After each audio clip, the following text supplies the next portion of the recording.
6월 19일 월요일 지금은 족바가 시대 시작합니다. 네, 반갑습니다. 안녕하세요. 예, 그래요. 자, 한 달 후면은 네. 이제 우리 방송 1년이 됩니다. 벌써? 조빠가 벌써 1년이에요? 그럼 1년 됐지. 기억하시나 그때? 우리 7월 세 번째 주 월요일부터 시작을 해서 화요일부터 시작해서 그때 방송을 시작했죠. 다들 우와. 기억하실 겁니다 그때. 네. 예. 빠르게 오기도 했지만 진짜 길게 왔네요. 유튜브계에서 이렇게 1년 이상 가는 거는 흔치 않을 거예요. 뭐 EJ 같은 이런 그 관록의 프로그램들 네. 말고는 거의 없을 텐데. 네. 참 아니 그러니까 오너가 진행하는 프로라서 뭐 큰 의미가 없을 수도 있겠다만은 네. 그래도 1년 이상 간다는 거는 여러분의 네. 사랑을 그만큼 받았다는 얘기고. 그렇죠. 또 두 분의 또 성실한 또 진행의 덕도 있고 그게 아닐까 하는 무엇보다도 이제 그 아주 굉장히 낮은 출연료에도 불구하고 나와주시고 아니에요. 감사의 뜻을 표합니다. 예. 아닙니다. 아유. 아니 사실 네. 이동형 TV랑 M장 기획이 좀 유독 높은 거지 다른 데에 비하면 그렇게 낮지 않아요. 아 그래요? 네. 괜히 좋네. 그럼 지금 아주 적당합니다. 그 액수에 너무 네. 그 액수에 만족한다면은 얘기가 달라지지. 뭐 제 입장은 안 들어보시고. 네, 농담이고 이 업계에 이동영 씨가 많이 올려놨어요. 따라가느라 엄청 그래서 이제 힘드셨잖아요. 가랑이가 찢어집니다. 지금. 애들이 다 거기가 다 기본값인 줄 알아요. 네. 동영이 형도 아마 후회하고 있을 겁니다. 네. 가오 부리다가 지금 똥꼬가 찢어진다는 근데 사실은 이제 이동형 TV가 실시간 조회수나 이런 것들이 굉장히 높잖아요. 높은 편 아닙니까? 그만큼 이렇게 드렸기 때문에 나오는 결과가 아닌가 하는 생각이 들고, 하여튼 시장의 그 출연료, 이 단가를 많이 높여놓은 측면도 있지만은, 또 그만한 투자가 있었기 때문에 그만한 성과가 있는 게 아닌가 하는 생각도 네. 들고, 많이 부럽습니다, 사실은. 부러워요. 많이 줘서. 예. 아니 뭐 더 잘 만들어서 그때 더 잘 받아가면 되죠. 뭐. 네. 근데 이제 사실 그 사이에 높은 조회수를 구가하면서 네. 시장의 초강자로 지금 등극하고 있는 M장 기획이 출연료를 너무 오랫동안 동결하고 있다. 이런 지적이 있어요. 그 누가 제기한 지적입니까? 오모 씨라고. 안 되겠네. 제거해야겠네. 네. 안 되겠네. 이 친구, 시장에 이상한 소문을 퍼뜨리고 다니는데, 괜찮아요. 초창기에는 오창석 씨의 대체자가 없었거든요. 지금은 널려 있습니다. 널려 있어요. 그냥 고개만 돌리면 나옵니다. 네. 예. 많아요. 뭐, 전민기 씨는 뭐, 밥값 줘도 오거든요. 네. 예. 알겠습니다. 참 여러분 많이 사랑해 주셔서 너무 감사하고 벌써 1년이 됐습니다. 예. 이제 한 달만 더 하면은 1년이 되고 1년 특집을 지금 기획하고 있습니다. 우와. 예, 그래요. 우리 송서미 아나운서의 아름다움을 한껏 뽐내고 M장의 이런 재치와 유머를 또 한껏 뽐내는 좋은 기획들 여러분 기대해 주시기 바라겠습니다. 네. 예. 그래요. 오늘 시작하기 전에 제가 카메라가 돌기 전에 네.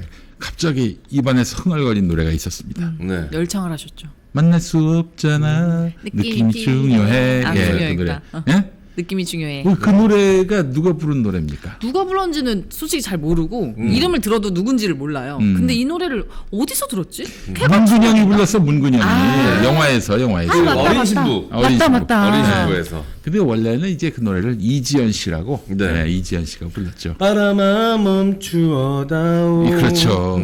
그 이유가 뭐겠노? 나도 부르면서 무슨 노래가 했어요. 그러면 머릿속에는 그 원래 음이 있는데 입 밖으로는 다른 게 나오네요. 그 노래를 만든 분이요. 그 전영록 씨라고. 네. 전영록이 누구 아빠입니까? 전 보람. 보람. 네. 뽀삐. 뽀삐에 썼던. 그렇지. 예. 티아라 맞습니다. 그 아빠. 네. 전영록 씨. 전영록 씨 아버지는 또 황해 씨라고 아주 전설의 또 배우죠. 네. 예명이야 예명. 예명 황해. 네. 하여튼 뭐 그 가문이 벌써 3대째 지금 연예계에 종사하고 있는데. 끼는 못 숨기나 보다. 네, 그럼. 하여튼 뭐 전영동 씨 그 노래가 아주 공전화 히트를 기록했고요. 옛날 필름이 지금 유튜브에 많이 돌고 있어요. 예. 근데도 그때나 지금이나 이지연 씨의 미모는 정말 쇠할 바가 쇠하는 한번 없어요. 찾아봐야겠다. 이지연이에요? 이지연이에요. 이지연. 이지연. 네, 쇠하지 않습니다. 예. 아 갑자기 그 노래가 생각이 났고 또 그 양반을 키웠던 네. 백두산의 유현상 씨 네. 생각이 나고 유현상 씨가 만든 노래예요. 아. 그 이유가 내겐 아픔이었네. 바람만 멈추어다오는 전영록 씨가 만든 노래고. 예, 그래 참 어떻게 소녀 감성의 노래를 이렇게 만들 수 있을까 하는 생각이 들었는데 네. 나중에 그 유현상 씨는 유차야 이 노래로 또 트로트로 전향하시고. 맞아요. 기억납니다. 예. 이지연 씨는 지금도 너무 예쁘시네요. 그럼요. 그 양반이 나보다도 나이가 많을 걸? 예, 그럴 거예요 아마. 예. 약간 근데- 이미연 씨 같은 느낌도 좀 있고. 맞아요. 비슷한 느낌입니다. 그렇지. 좀 예쁘시다. 청초한 이미지. 네. 청순한 이미지. 네. 예. 긴 생머리가 기억이 납니다. 그렇죠. 당시에는 긴 생머리가 뭐 트렌드를 넘어서 일종의 어떤 공식이었어요. 네. 아 그래요. 참 그 옛날 가수도 생각이 나고 김용민이가 이런 거 굉장히 많이 하는데. 네. 70년대, 80년대, 90년대 연예계 비사나 혹은 뭐 노래 이런 것들 잘하는데 예. 어떻게 이제 인생이 꼬여가지고 정치 이야기를 하는 그런 네. 사람이 돼버렸습니다. 예. 아니 그 시사 말고 비시사 라디오 프로그램 하셔도 할 이야기가 참 많으실 것 같은데. 너무 잘하지. 근데 한 번도 그런 기회를 내가 얻은 적이 없어가지고. 예. 김용민 하면 일단 시사가 제일 먼저 맞아. 떠오르니까. 아유 이제 진짜 정말 신물이 납니다. 진짜 솔직히 얘기해서. 그 좋은 세상 오면 그냥 뭐 FM에 가요 프로그램 같은 거 한번 같이 합시다. 우리 셋이 같이 합시다. 좋은 세상 오면 아니 이게 정말 재밌게 만들 수 있고 시청률, 청취율 저기 김영철을 따라잡을 수 있습니다. 네, 자신 있어요. 김영철 씨가 지금 2시에 데이트 아니 뭐지? 저 파워 FM 그 아침 7시부터 9시까지 SBS 파워 FM에서 하고 있죠. 네. 예, 그거보다도 나은 청취율을 보장합니다. 예. 아니 이거는 우리가 좀 공신력이 있는 게 이미 뭐 청취율 1위를 한번 해보신 분이기 때문에 1위까지 본 적은 없는데. 1위 아닌가? 시사 아니 아니 뭐 굳이 내가 네. 뭐 KBS 1위 아니었나요? 이제 카테고리를 만들자면은 저녁 라디오 시사 프로그램 1등은 했지. 카테고리가 여러 개가 붙네. 아니 누가 만든 카테고리가 아니라 내가 카테고리를 만들었어. 그래서 1위부터 그 순위를 쭉 봤더니 저녁 시간대 시사 프로그램 1등은 나더라고. 그러니까 내가 1등 했다고 막 그렇게 자랑하고 다닌 적은 있는데 네. 전체 1등을 하거나 그런 적은 없었어요. 네. 네. 아니 그래도 KBS 그 당시 라디오 청취율 기록을 그렇지. 가락기는 내가 걸로 알고 있어요. 2%를 넘겨가지고 아마 네. KBS가 1927년에 개국한 이래 아마 내가 2%대를 돌파한 건 처음이었을 거예요. 예. 아유 엄청난 기록이죠. 예, 네. 뭐 하여튼 그렇게 길을 텄는데 네. 아무도 지금은 뭐 그걸 기억하지 않습니다. 예. 저희가 기억하고 있습니다. 그래? 네. 너희같이 별볼일 없는 사람들이 기억을 해서 뭐 할 건데. 의미 없다 이거. 누군가는 기억하고 있다는 게 맞아. 중요하죠. 지금 방송 보고 계신 시청자분들도 알고 계시잖아요. 아이 감사합니다. 저희가 품고 있을게요. 악플이나 달지 마 악플이나. 지금 많이 꼬여 있어. 많이 꼬여 상처 있어서. 많이 받으셨어. 인생이 한번 또 고기 먹으러 가야 돼. 네. 미역국과 함께. 큰 그림인데. 뭐야 결국 내 지갑에 있는 돈을 얘기하는 얘기 아니야 지금? 네가 사야 됩니다. 예, 자, 오늘 저 월요일 맞아서 그 네. 여론조사를 좀 한번 보려고 그러는데 네. 이거 제일 먼저 이 여론조사부터 한번 보여드릴게요. 자, 문재인 당대표 때의 2015년 새정치민주연합 지지율 추이를 한번 보겠습니다. 저 빨간색은 당시 새누리당, 네. 파란색은 새정치연합. 새정치민주연합, 지금의 민주당. 어떻습니까? 격차가 문재인 대표 시절입니다. 저게 문재인 대표 시절에 이건 뭐 뒤쪽으로 갈수록 격차가 2배까지도 나는데요. 넘사벽 네. 완전히 그냥 뭐 좁힐 수가 없는 그런 간격이 되고 있습니다. 네. 근데 사이에 뭐 별일이 있었던 건 아니었던 것 같은데. 뭐 별일이- 성완종 리스트 정국 있었고, 국정원 해킹 사건 네. 뭐 이런 것도 있었네요. 7월에 또 재보궐 선거가 있었는데 네. 그때 6월인가요? 4월에 네. 그때 졌지. 예, 졌어. 예. 하여튼 문재인 대표 때 저렇게 그 격차가 벌어지면서 네. 야 이건 뭐 민주당이 새누리당을 도저히 따라가지 못하는구나 이런 절망감에 젖어 있던 때였습니다. 네. 그때는 또 총선 1년 전이었어요. 자, 총선 1년 전이기는 마찬가지인 네. 올해 네. 그 민주당 지지율 추이도 한번 보겠습니다. 어떻습니까? 지금 빨간 그래프와 파란 그래프 네. 들쑥날쑥하네요, 계속. 엎치락 뒤치락. 네네. 그 지금 거의 우열을 가리기 힘든 상황 아니겠습니까? 네. 저건 굉장히 민주당에게 짠 여론조사예요. 한국갤럽 여론조사야. 네. 예. 그럼에도 불구하고 저렇게 나왔고요. 미디어 토마토 같은 경우에는 거의 뭐 10% 이상의 격차로 지금 민주당이 앞서가고 있습니다. 저게 민주당한테 제일 짠 여론조사인데도 저렇게 엎치락뒤치락하고 있잖아요. 네. 지금 사정이 나쁩니까? 2015년 사정이 더 나쁩니까? 딱 봐도 2015년이 훨씬 더 힘든 상황이었죠. 네. 네, 그렇습니다. 사실은 또 게다가 2015년은요. 2003년, 2014년, 2015년 집권 3년 차, 박근혜 정권 3년 차, 야당 3년 차일 때인데 네. 지금은 어떻습니까? 집권 2년 차 아니에요. 네. 집권 2년 차인데 저렇게 엎치락뒤치락? 예. 이런 상황이라면은 민주당이 뭐 대단히 불리하다라고 보기는 좀 어려울 것 같다라고 판단할 수 있는 게 오히려 아닌가 싶어요. 유리하게 볼 수 있지 않나요? 그렇죠. 저게 제일 짠 여론조사라니까 네. 민주당한테. 그 국민의힘한테는 굉장히 우호적인 여론조사임에도 불구하고 저렇게 나왔다면은 네. 지금 민주당의 지금 내년 총선을 앞둔 상황에서의 그 어떤 여론조사 지지 흐름이 그렇게 나쁘지만은 않다 이렇게 볼 수 있을 것 같습니다. 네. 자 그렇다면은 지난주 말에 동아일보에서 네. 총선 이제 얼마나 남았게요?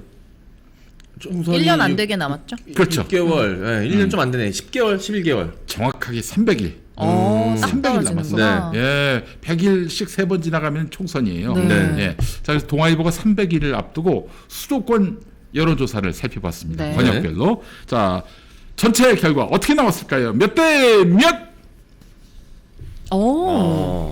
삼시 좀 주시죠. 읽어주시죠. 네, 지금 서울, 경기, 인천으로 볼 수 있는데요. 내년 40 총선 어느 정당 후보에게 투표하시겠습니까? 국힘이 30.8 서울이고요. 민주당 35.1, 경기는 30.6, 민주당 37.4, 인천은 국힘 30.8, 민주당 35.7로 나왔습니다. 예, 뭐 어느 조사든 간에 다 저기 오차범위 아니긴 합니다. 네. 그러나 이렇게 보면은 오차범위 밖으로 벗어날랑말랑 할 만큼 지금 네. 민주당이 국민의힘을 앞질러 가고 있어요. 네. 집권 이제 1년 지나서 플러스 2개월 다 돼가는 네. 상황인데, 야 이게 상당히 지금 국민의힘으로서는 힘겨운 싸움이 예상이 됩니다. 뭐 물론 민주당이 여당일 때, 네. 또 이제 문재인 정부일 때 그때에 비하면은 2020년 총선 앞두고서는 많이 좁혀진 건 맞아요.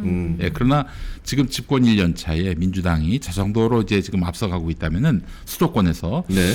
야 국민의힘 상당히 좀 어렵지 않겠는가 하는 생각이 듭니다. 자 서울 권역을 한번 보도록 하겠습니다. 서울 네. 권역. 네. 자, 서울 권역을 보게 되면은 이제 서부권, 서남권, 동부권, 동남권, 도심권으로 이렇게 나뉘게 되는데 말이죠. 네. 자, 뭐 나오는 대로 20대, 21대, 22대 여론조사를 보게 되면은 20대, 21대에 비해서 22대가 많이 좁혀진 건 사실입니다. 네. 예. 자, 한번 네. 쭉 보도록 하겠습니다. 서울 5개 권역 중에 도심권, 용산, 종로, 중구와 동남권, 그러니까 강남, 서초, 송파, 강도구 그리고 이 서남권, 강서, 관악, 구로, 금천, 동작, 양천, 영등포에서 국민의힘과 민주당이 오차 범위 내에서 경쟁을 벌이는 것으로 나타났습니다. 이 도심권과 동남권은 전통적으로 국민의힘이 강세인데 네. 여하간 서울 전체 49개 지역구 중에 절반 이상이 섣불리 우위를 점치기는 좀 어려운 상황이란 말이죠. 그러네요. 네. 자, 그러나 20대, 21대 박원순 시장이 있었을 때 네. 서울의 표심은 압도적으로 민주당이었습니다. 네. 근데 지금은 박 시장도 없고 그리고 뭐 차기에 강력한 민주당의 후보도 네. 서울시장 후보도 없는 상황에서 많이 좁혀지긴 했지만은 하여튼 민주당 지금 안심할 수는 없습니다. 그러나 네. 절망적인 상황까지는 아니다라고 볼 수 있을 것 같아요. 자, 사실 대선 때에는 윤석열이 50.6, 이재명 후보가 45.7이었고요. 또 지난해 6월 서울시장 선거에서 오세훈 59.1, 송영길 39.2 이랬습니다. 그래서 서울은 진짜 이거 완전히 이제 저쪽으로 넘어갔구나 하는 그런 생각이 들었는데 네. 다시 동아일보 여론조사를 보게 되면은 워낙 윤석열이 열심히 또 국정을 네. 잘 운영하다 보니까 네. 저렇게 좀 자, 다시 오세훈도 또 열심히 힘을 열일하고 붓겠고요. 있죠. 예. 이 오발령, 네, 오발령 시장이 또 수고를 많이 해가지고 지금 네. 다시 좀 뭔가 각축을 벌이는 그런 상황이 된 것 같습니다. 네. 자, 서울 상황이 그렇고요. 이번에는 경기도로 한번 가볼까요? 네, 경기도. 아, 경기도. 자, 경기도 상황은 안산, 평택, 화성, 안성, 오산이 있는 남부 외곽권에서 38.1 민주당, 오. 국민의힘은 26.1. 굉장히 격차가 큰 편입니다. 네. 물론 이제 21대 총선보다는 많이 좁혀진 편이긴 하지만은 그때도 여기서는 11석 중에 10석을 네. 민주당이 가져갔습니다. 네. 그리고 나머지 지역 같은 경우에도 대부분 다 민주당이 앞서는데 저기 용인 수원권 같은 경우에는 국민의힘 39.4, 민주당 37.6 이렇게 나왔습니다. 네, 여기 이제 분당 수지 있는 지역인가요? 그렇죠. 분당 수지. 분당은 아닙니다.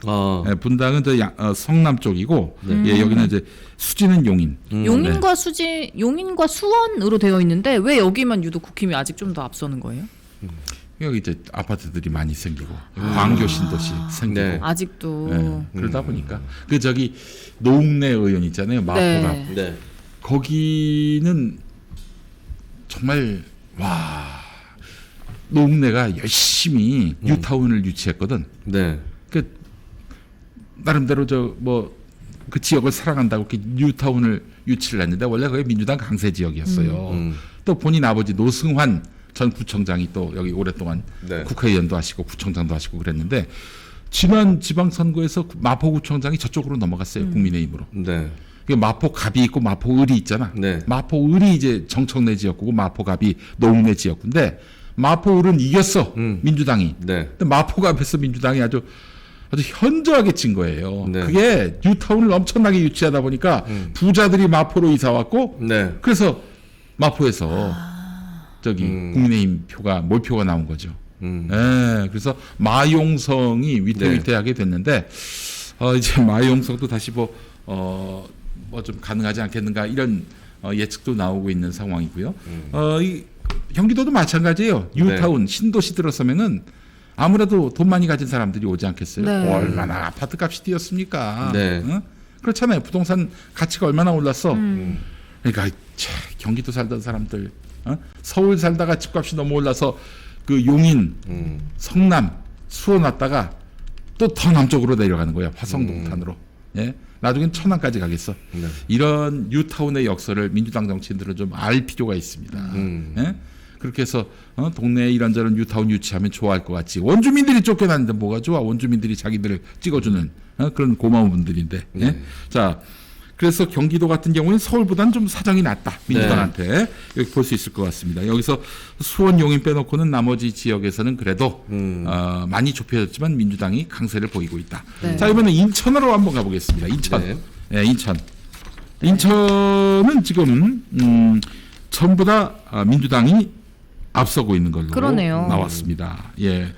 21대에서는 뭐 국민의힘이 1석, 민주당이 11석 이렇게 됐는데 근데 많이 좁혀졌기 때문에 거의 그 각축을 이루는 상황이기 때문에 네. 민주당이 여기서 안심해서는 절대 안 될 것이다.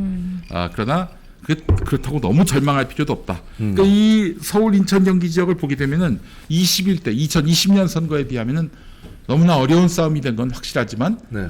그러나 진짜 열심히 해야 되겠다. 피 흘리면서 열심히 해야 되겠다. 열심히 하는 게 뭐겠어요? 지금 이 시대에, 이 국면에 윤석열과 싸우는 거지. 네. 그러니까 정말 피 튀기게 싸워야 내년 총선에서 국민들의 신임을 받게 되고 그래서 이제 총선 다수당을 점할 수 있게 될 것이다. 이렇게 볼 수 있을 것 같습니다. 그 수도권 의석이 121석이에요. 네. 300석 중에 121석. 이게 전체 한 40% 된단 말이죠. 여기서 수도권에서 이기는 자가 원내 일당을 차지해서 전국 주도권을 쥐었는데 지난 총선에서 민주당이 121석 중에 몇 석을 가져갔을까요? 121석 중에 네. 민주당이 몇 석이나 되죠? 103석을 가져갔어. 압도적으로 가져간 거지. 네. 예. 그렇게까지 가져가기는 좀 어렵지 않겠는가 이번에는.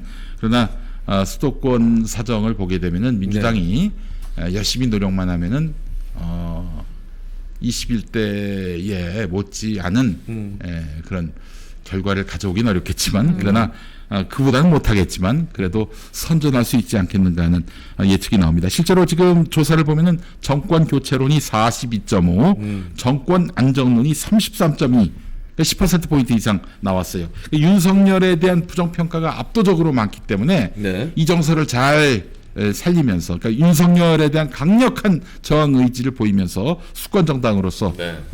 이제 뭔가 그 이 존재감을 보여준다면은 그러면 저는 뭐 다음 총선에서 좀 유리한 싸움을 할 수 있지 않겠는가 하는 생각이 듭니다. 네.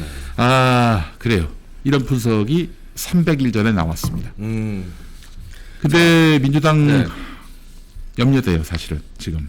그죠. 사실 이제 민주당이 이제 공천 과정에서 과연 얼마나 그 좀 매끄럽게 잡음 없이 잘 이렇게 시스템 공천으로 이루어져서 모든 지지자들과 국민들이 봤을 때 좀 개혁이 이루어졌다. 당내 개혁이 좀 이루어졌다. 이런 모양새를 잘 취해서 그 분위기를 총선까지 가지고 가면 좋을 텐데 과연 그럴 수 있을까에 대한 좀 우려도 많은 분들이 갖고 계신 것 같고 네. 그리고 또 이제 윤석열이 국민의힘과 함께 언론을 장악하려고 좀 총선 전에 그 장악한 언론을 통해서 힘을 쓰려고 노력하고 있는 게 지금 분명하게 보이고 있는 상황 아닙니까? 그렇지. 그런 상황이고요. 그래서 이동관을 투입하려고 하는 거고요. 또 네, KBS. 중앙선거관리위원회도 지금 흔들고 네. 있잖아요. 네. 선거 주무 이 공공기관이라 할 수 있는 선관위가 이렇게 네. 어떤 특정 정당을 편들면요 네. 얼마나 진짜 편파적으로 선거 관리할 수 있는지 몰라요. 그러니까 어디 예를 들어서 이제 야당 쪽을 네. 그 연맥이려고 한다. 그러면은 플래카드 하나 건 걸 가지고 무슨 행사를 하는데 말이죠. 카메라로 촬영을 해가지고 너 선거법 위반, 전속 고발 이렇게 나와버리면 골치 아파요. 네. 저한테 뭐 여러 차례 얘기했는데 혹시 송소미 아나운서 들으셨는지 모르겠지만은 네. 그 선거 사무소에서 네. 그 젓가락을 나눠주면 큰일 납니다. 왜요? 젓가락을 나눠주면은 네. 식사가 될 수 있어요. 식사를 제공하면 안 돼. 네. 에? 그럼 어떻게 하느냐? 이쑤시개를 줘. 나. 그걸로 먹으라고. 간식은 되는 거예요, 그럼? 간식은 되는데 간식은 돼. 이제 젓가락은 식사가 될 수 있으니까. 네. 그럼 샌드위치 같은 거는 간식으로 포함인가요? 그 이제 손으로 먹는 걸 글쎄 그 괜찮고? 뭐 손으로 먹는 걸 식사로 할 수 있을지 모르겠는데 까탈스럽다. 까탈스러워. 그러니까 그런 거 작은 거 꼬투리 잡으면은 네. 진짜 당선된 사람도 그냥 무위로 만들 수도 있는 네. 게 어머. 이게 저 선관입니다. 그래서 요즘 선관이 막 괴롭히고 있잖아요. 네. 노태강 아저씨 알아요? 아니요? 그 예전에 그 박근혜 때 문체부 이제 국장이었는데 이 양반이 그 저기 최순실이가 승마협회 혼 좀 내주라고 했는데 갔더니 뭐 최순실도 잘못했고 승마협회도 잘못했어. 그래서 뭐 어떻게 판단할 길이 없다라고 했더니 막 최순실이 대노했나 봐. 박근혜한테 얘기했고 박근혜가 문체부 장관 불러가지고 그 이름을 적었어. 노태강이라고. 노태강 이 사람 나쁜 사람이라면서요?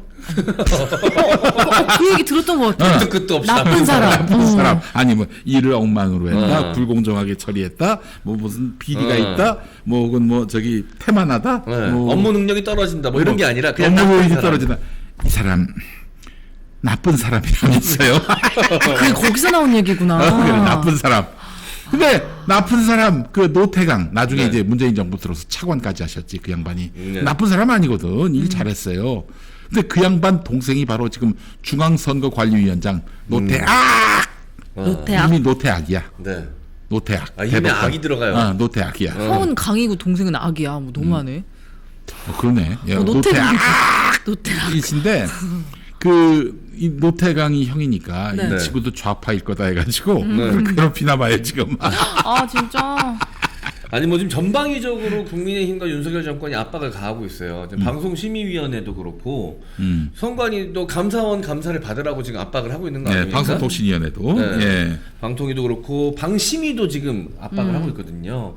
근데 방통위는 이제 경영자들, 방송국 경영자들 입장에서 굉장히 두려운 존재고 일선에서 연출하는 연출자들, PD들, 작가들 입장에서는 방심위. 방심위가 무섭거든. 꼬투리 잡고 그거 방송 내용 문제 있는 거 아니야? 그러면 바로 또 양복 입고 올라가야 되고 여러 가지로 귀찮게 하고 힘들게 할 수 있는 그 실질적인 압박은 방심위에서 할 수 있거든요. 그렇지. 근데 지금 방심위, 방통위, 다 건드리고 있어. 선관위 지금 전방위적으로 국민의힘과 윤석열이 지금 건드리고 있는 거는 총선 전에 눈치 안 보고 그냥 이때 그냥 한꺼번에 확 장악해서 총선 국면을 자기네들 유리하게 가져가겠다라는 의지가 명백히 보이고 있는 그러니까 거죠. 선관위가 말이죠. 야당 괴롭히면은 네. 특정 후보 괴롭히려고 하면은 뭐 얼마든지 괴롭힐 수 있어요. 그러니까 이참에 이제 자기 편으로 만들기 위해서 야 정권한테 잘 보여. 너희들 좆되는 수가 있다. 이렇게 네. 좀 시그널을 보내고 있는 게 아닌가. 그러니까 노태학 그 형님을 그냥 불러다 놓고 줄이를 트는 거야. 네. 내 죄를 내가 알렸다 노태. 지금 그러고 있는 상황이에요. 네. 자, 하여튼 여러분 총선 앞두고 민주당은 네. 지금 윤석열 지지율이 나쁘니까 이익을 보겠지, 반사의 이익을 보겠지. 안 돼요. 큰일 납니다, 진짜. 저놈들이 이제 어떻게 그 면모를 일신할지 몰라. 지금 뭐 검사 정권이 뭐 들어서서 뭐 이렇게 그 검사들을 막 내리꽂고 김건희 천공이 이제 천거한 사람 내리꽂고 그래서 국민들이 막 국민의힘을 바보로 알고 쓰레기로 알고 그렇게 해서 외면하고 그렇게 갈 흐름 속에서 변수가 없을 거라고 생각하면 안 됩니다. 네. 지금 MB계가 지금 국민의힘과 권부를 장악하려고 하고 있어요. 지금 그 누구야 이동관이를 방송통신위원장 세우고 또 저기 그 누구야 BBK 사건 무혐의를 때린 그 김홍일 네. 그 사람을 또 저 국민권익위원장 세운다는 거 아니에요. MB계 사람들이 지금 MB한테 덕 본 사람들, MB에게 그 덕을 끼친 사람들, 이런 사람들이 지금 대거 들어간단 말이지. 네. 그 MB가 만약에 이 선거에 개입하고 그냥 윤석열은 뒤에서 술만 퍼마시고 이렇게 된다면은 진짜 다음 선거 기획자가 MB가 되면은 MB는 2010년에 네. 지방선거에서 무승부 한번 기록했고 뭐 재보궐 빼고 중요 선거에서 다 이겼어요. 네. 다 이겼어. MB가 기획자로 들어오면은 민주당에게 간단치 않은 선거가 될 겁니다. 네. 뭐 그래도 중도 보수에게 호응이 될 만한 사람들을 갖다 앉히면은 후보로 갖다 앉히면은 그또 어떡할 거야. 네. 그때 가서 후회하면 안 되고 지금부터 마음 얻어야 됩니다. 지금 거의 그 박빙의 차이로 지금 간발의 차이로 앞서고 있다는 점 잊지 말고 네. 안심하고 자만하지 말고 혁신 공천, 혁신 정치를 통해서 완전한 새로운 체제를 구축해야 한다. 이 말씀을 좀 드리고 싶습니다. 네. 어제 민동기 기자님하고 만나가지고 이제 방송을 같이 했는데 민동기 기자님 말씀에 의하면 대통령실 내에서 권력 암투가 좀 있었대요. 검사 출신과 MB계. MB계는 곧 이제 김건희 계이기도 하죠. 근데 정리가 됐다는 겁니다. 왜냐하면 검사 출신들은 할 줄 아는 게 맨날 기소하고 수사하는 것밖에 없었고 MB계들은 정권을 가져본 경험이 있기 때문에 정치를 알아. 정치를 알아. 이게 게임이 안 되는 거야. 그래서 대통령실 내 내부 권력은 지금 MB계가 꽉 잡고 있다라고 하더라고요. 그 실장이 네. 옛날에 이동관 밑에서 일한 사람이야. 네. 그 지금 상황실장이. 네. 그래서 그 김건희가 지금 네.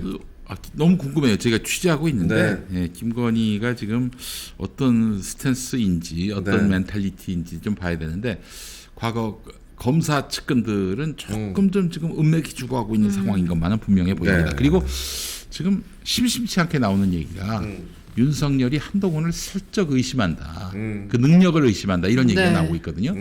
한동훈이가 아마 총선 전에 정리될 것이다라는 그런 이야기도 있습니다. 제가 오창석 생각하는 거랑 비슷하군요. 오창석도 이렇게 얘기해? 농담입니다. 아니 아까 오프닝에서 했던 얘기 이어서 받아가지고 그래요. 받아간 겁니다. 알겠습니다. 약간 큰일 날 뻔했습니다. 아니 오창석 입에서 나올 정도면 이미 세계일보와 한국일보가 보도했다는 얘기인데. 네, 그러니까 아니 내가 오창석을 생각하는 느낌과 윤석열이 한동훈 생각하는 느낌. 그런 거. 그 말씀을 드린 거였습니다. 알겠습니다. 네네. 예. 하여튼 뭐 여러분. 내년 총선 간단치 않습니다. 좀 많이 좁혀졌고요. 네. 뭐 아주 절망적인 상황은 아니지만은 네. 이 박빙의 격차 속에서 민주당이 이제는 발광체, 네. 그러니까 남이 못해서 남 덕보는 이런 어떤 반사체가 아니라 내가 잘해서 내가 빛을 드러내서 지지를 받는 네. 발광체로서 승부를 해야 된다라는 말씀을 다시 한번 드리도록 하겠습니다. 네. 네. 알겠습니다. 저번에 MB가 그 청계천의 모습을 드러냈을 때 그때 제가 이제 이야기했던 것 중에 MB계가 대거 등용될 것 같다. 총선을 앞두고 네네. 총선에서 아마 MB계가 대거 등용되지 않을까. 그 시그널이 지금 이 청계천 등장이 아닐까라고 얘기했는데 나도 나를 믿지 못해가지고 되게 소심하게 얘기했어요. 맞아. 그래서 지금 아무도 기억에 남아 있잖아. 그때 좀 욕심 부려서 세게 얘기했었어야 되는데 그래서 이게 얼추 맞아가면 이게 예측이 맞게 되는데 나도 나를 믿지 못하는 이 낮은 자존감. 너무 이상해요. MB가 사실은 이제 17년형을 받았는데 네. 아니 뭐 병이 있다고 해서 저 형집행정지로 풀려난 거 네. 아니에요? 네. 그리고 사면된 것이고 뭐 때문에 이렇게 이 양반이 그 몸이 안 좋았나 봤더니 네. 불면증이래. 불면증. 그 감옥에서 불면증 있는 사람들 다 찾아보면 한 90% 이상 나올 걸. 그냥 나이 먹으면 또 잠이 줄어요. 네. 근데 그걸 가지고 풀어줬으니 이건 뭐 봐줬다고 볼 수밖에 없는 건데. 네. 아유 나라 꼬라지 정말 너무 웃기고요. 최욱이 그런 말을 했더만 네. 그 저기 MB의 현재 건강 상태는 곧 전국체전에 나갈 수준이라고.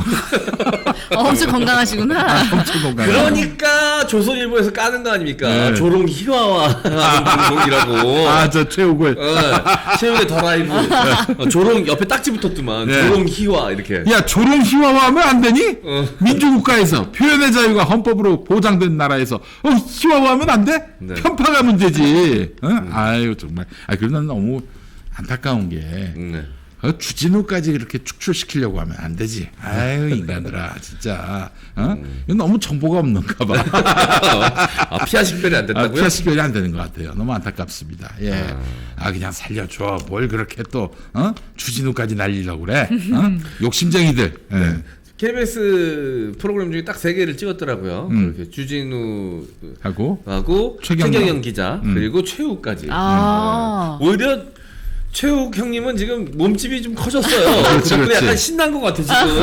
약간 신났어. 주진우 최경영과 어깨를 나란히 하게 되는. 그렇지. 아니 최욱은 내가 봤을 때 방송 제일 잘해요. 방송 실력은 그 정말 누구도 의심 못하죠. KBS에서 제일 잘한다고 보고. 예, 어쨌든 저 그만 좀 해. 편파 방송? 야 TV조선에서 편파 방송 한번 찾아볼까? 너희는 다잖아 다. 여기 3명이라면은 정말 참 어처구니 없습니다. 낯짝이 진짜. 두꺼워 어찌나 이렇게 어떻게 이게 조선일보 입에서 편파 얘기가 나오니? 그러니까 참 어처구니가 없습니다. 정말 웃음만 나와요. 오창석이 요즘 젊은이들 너무 키 작은 거 아니냐고 얘기하는 거랑 비슷한 느낌이에요. 예, 아이고. 알겠습니다. 예, 그래요. 거의 없다가 요즘 남자들 너무 소추 아니냐 이렇게 지적하는 것과 같은. 머리 너무 크고 머리만 그렇지. 커지고 꽃은 작아지는 거 아니냐고 지적하는 것과 비슷하죠. 네. 그렇습니다.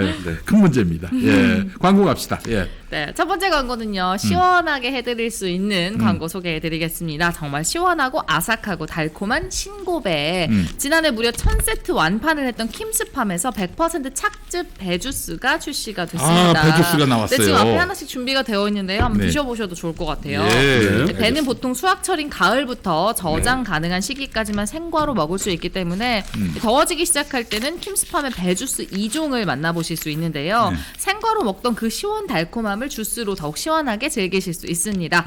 좋은 주스는 좋은 과일에서 나오잖아요. 그럼. 킴스팜은 직접 재배한 우수 농산물 GAP 인증 배만을 사용해서 다른 어떤 배주스와는 격이 다르다고 자신하고 있습니다.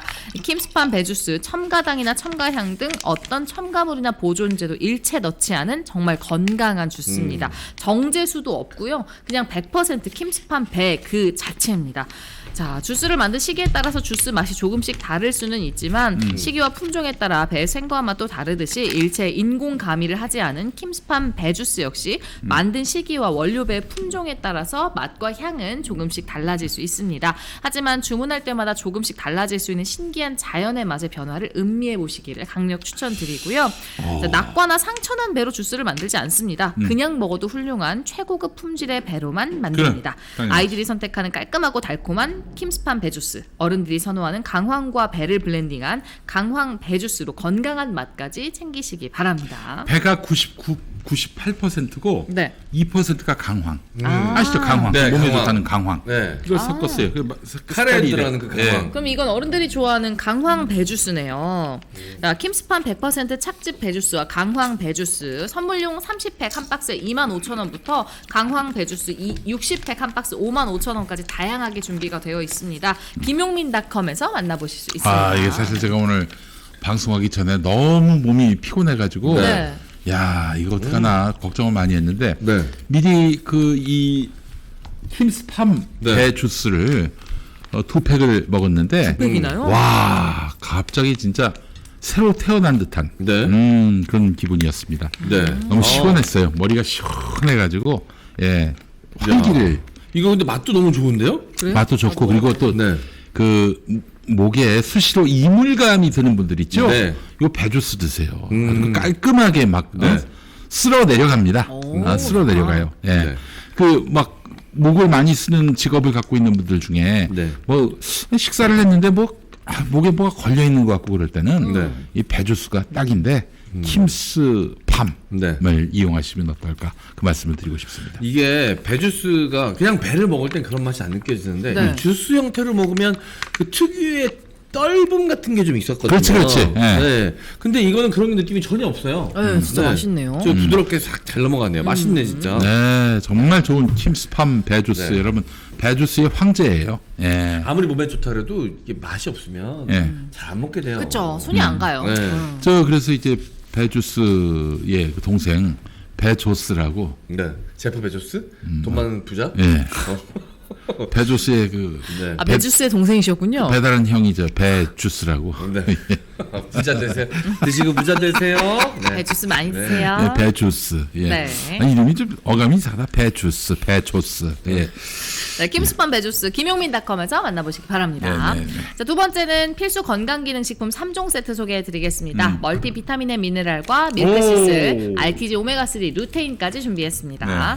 지금 어려운 시기지만 건강한 일상을 위해서는 필수 영양제가 필요하잖아요. 네. 김용민닷컴에서 플러스 마이너스 케어의 필수 건강기능식품 3종 세트를 준비했습니다. 대한민국 식품의약품안전처에서 건강에 도움을 주는 건강기능식품으로 인증된 믿을 수 있는 제품이고요. 우수 건강기능식품 제조 기준인 GMP 인증도 받은 안전한 제품입니다. 게다가 ISO 인증을 받은 제조업체에서 철저한 품질 관리까지 거쳐서 생산됐기 때문에 생산물 책임보험 1억 원에 가입됐습니다. 걱정 1도 없이 드실 수 있는 완벽한 건강기능식품이고요. 구성도 완벽합니다. 밀크시슬은 간 건강을 위해서, 또 RTG 오메가3 루테인은 혈행 개선과 눈 건강을 위해서, 그리고 필수 비타민 13종, 미네랄 10종은 면역력을 위해서 자, 멀티비타민 앤 미네랄까지 구성을 시켜봤습니다. 1일 영양 성분 기준치를 100% 충족하고요. 가장 완벽한 건 가격입니다. 간, 눈, 혈행, 필수 비타민까지 미네랄까지 꼼꼼히 챙기는 3종 선물 세트의 놀라운 가격 38,700원에 만나보실 수 있습니다. 이거 다 따로따로 챙기려면 10만 원이 넘어가는데요. 김용민닷컴에서는 하루에 1,300원도 안 되는 가격에 챙겨가실 수 있습니다. 김용민닷컴에서 플러스 마이너스 케어의 필수 건강기능식품 3종 세트 무료 배송으로 만나보시기 바랍니다. 네. 아, 정말 여러분 이것도 저 필수 영양제다. 이렇게 네. 말씀드릴 수 있을 것 같습니다. 네, 여름철 되니까 아마 면역력 떨어지시는 분들도 많으실 거고요. 기운 없으신 분들, 뭐 빈혈기 있고 뭐 다양한 질환 노출될 수 있잖아요. 네. 평소에 꾸준히 좀 챙겨 드셔야 됩니다. 3종 선물 세트 여기는 그냥 생각 없이 이것만 챙겨 드셔도 다 충족이 돼요. 부족한 부분은. 그렇기 때문에 좀 저렴한 가격이라서 본인도 드시고 주변에 선물도 하시면 좋을 것 같습니다. 네, 그래요. 너무 많이 네. 예, 좋은 영양제입니다. 네. 예. 그리고 영양제 드실 때는 노르데나우와 함께 드시면 좋을 것 같습니다. 요거는 정말 너무 중요해요. 예. 네. 네, 노르데나우가 프랑크푸르트에서 200km 떨어진 독일 중부의 지명인데요. 무려 네. 1200여 개나 되는 산으로 둘러싸인 첩첩산 중에 노르데나우라는 산골 마을이 있습니다. 마을 주민은 300여 명밖에 안 되는데 전 세계 사람들이 찾아오는 명소거든요. 프랑스의 루르드 샘물과 더불어서 세계 3대 광천수로 꼽히는 곳입니다. 혹시 저거 정수기냐 하실 수 있는데요. 아닙니다. 김용민 PD님입니다. 네. 자, 인간 정수기. 자, 노르데나우의 광천수. 매일 보지만 늘 신기해요. 야. 이거 혹시 네. 차력쇼인가요? 네. 아니에요. 예. 저 꾸긴 다음에 콧바람으로 피면 완벽하지. 완벽한 차력쇼이죠. 예. 자, 노르데나우의 광천수는 무기질이 풍부해서 체질 개선, 건강 증진에 도움이 된다는 연구 결과가 있습니다. 검색창에 노르데나우 검색하시면 보다 자세한 정보 준비되어 있고요. 세계 각국 미디어에서도 노르데나우 광천수를 많이 다뤘습니다. 후지 TV 믿을 수 없는 기적 체험, 독일 TV 노르데나우 물의 치유 효능과 독특한 특성, KBS 세상은 넓다에서 자연에서 얻은 건강법, 독일 노르데나우에 가다, KBS 생로병사의 비밀, 자연이 준 보약 물, MBC 프라임 물이 건강을 지배한다 등에서 방영된 적이 있고요. 유튜브에서 노르데나우 검색하시면 다시 보기가 또 가능합니다, 여러분. 자연이 준 선물, 독일 먹는 샘물 노르데나우 만나보시고요. 검색창에 노르데나우 검색하시거나 홈페이지 www.노르데나우.net에 방문하시면 자세한 정보 준비되어 있습니다. 네, 네. 좋습니다. 여러분 많은 구매 바랍니다. 자, 그러면은 이제 미디어 실업 함께할 시간입니다. 미디어 실업 하시고 잠시 후에 네. 이상민을 이기는 이경을 또 이상민을 만나겠습니다. 네.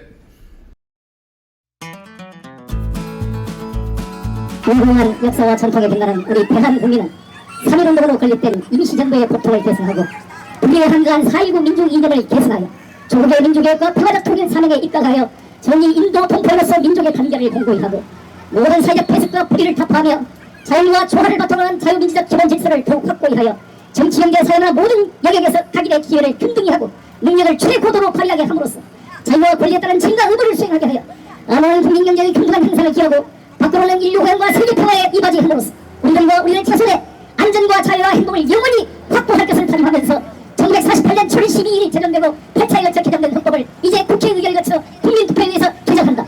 1987년 10월 29일 대한민국 헌법 전문입니다, 여러분. 87년 6월 항쟁으로 여야가 합의돼서 최초로 개정된 헌법이 지금 우리 대한민국 9차 개정 헌법 이 전문입니다. 대통령은 헌법기관 아닙니까? 국회도 헌법기관입니다. 저는 대한민국 대통령은, 대한민국 국회의원은 헌법 전문을 외우고 다녀야 된다고 생각하는데 동의하십니까? 자기는 사람에 충성하지 않고 조직에 충성한다고 말씀했는데 헌법과 국민에 충성해야 되지 않겠습니까? 무슨 조직폭력배입니까? 이게 조직에 충성하고 겁이 없어요. 저는 윤석열, 한동훈 이 체제를 특수부 검사 정치라고 명명하고 싶습니다. 그 이유는 저도 변호사잖아요. 변호사를 해보면 특수부 검사들은 주로 다루는 사건들이 다 재벌이나 권력자나 아주 기업체 사장들을 다루기 때문에 큰 덩치를 다루게 됩니다. 소위 교도소 말로 범터를 다룬다 이런 말을 합니다. 그러다 보니까 어떻게 됩니까? 사건도 경찰이 수사한 거를 자기들이 송치받아서 점검하는 게 아니라 스스로 인지를 해서, 인지를 한다는 뭔 말입니까? 자기가 경찰을 통하지 않고 검찰이 직접 나가서 범죄 수사 대상을 선택하고 자기들이 그냥 기우제 수사하듯이 얽어매는 거 아닙니까? 조서를 작성하는 게 아니라 조서를 꾸민다 그럽니다. 이게 만들어내는 겁니다. 이렇게 훈련된 사람들이기 때문에 이런 사람들이 변호사가 되면은 자기가 수사했던, 자기 동료, 자기 후배 검사가 수사했던 사건을 자기가 선임해가지고 수억의 수임료를 받고 전관위원을 받아서 돈을 벌고 있습니다. 그걸 볼 때마다 우리 국민들은 도대체 이게 정의가 있는 것입니다. 검사 때는 추상처럼 압수수색 해가지고 기소한 것을 사표내고 다시 변호사가 돼서 수억의 돈을 받고 변론을 한다. 지금 우리 변희재 씨가 말씀한 것처럼 윤석열, 한동훈이 문재인 대통령을 속여서 검찰개혁에 앞장선 것처럼 다 해가지고 어떻게 중앙지검장, 검찰총장이 돼서 소위 적폐수사라고 해서 이명박, 박근혜를 구속시키고 양승태 대법원장을 구속시키고 5명이 자기 동기 검사인 변검사를 비롯해 5명이 자살해서 돌아갔습니다. 그것은 뭐 수사 과정에서 우리가 물론 적폐청결을 우리도 요청했지만 내부 수사는 우리가 어떻게 알겠어요? 문재인 대통령이 어떻게 알았겠어요? 우리가 촛불 시민들이 박근혜 정권 탄핵을 요청했지만 이것이 수사를, 증거를 조작해서 억지로 해라고 한 것은 아니지 않습니까? 맞습니까? 태블릿 PC 조작 문제는 심각한 논란이 된 것 같습니다. 다른 말은 빼고 변희재 씨가 항상 강조한 것처럼 한동훈 장관이 자신을 공격한 사람은 바로바로 즉각 고발하고 개인정보 유출했다고 MBC도 압수수색하고 최강욱 의원의 핸드폰까지 압수수색하시던 분이 집 앞에가 데모를 하고 있는 변희재 왜 구속 안 시킵니까? 유튜브에 보면은 김진태 강원도 지사가 윤석열 검찰총장 인사청문회에서 대한민국 검찰 역사 70년상 가장 최악의 정치검사라고 윤석열을 몰아붙였습니다. 근데 사실 저는 지금도 윤석열을 비판할 수 있는 게 저는 그때도 조국 수석이나 청와대 윤석열 검찰총장 임명을 일관되게 반대해왔던 사람입니다. 믿을 수 없고 통제될 수 없다. 그리고 저는 일관되게 특수부 출신을 검찰총장 시키면 안 됩니다. 칼을 들고 이쪽에 붙어서 저쪽 죽여주고 또 돈 주면 이쪽에 붙어서 이쪽 죽여주는 이런 용역업체 같은 이 특수부 검사 정치를 끝장냅시다 여러분! 감사합니다.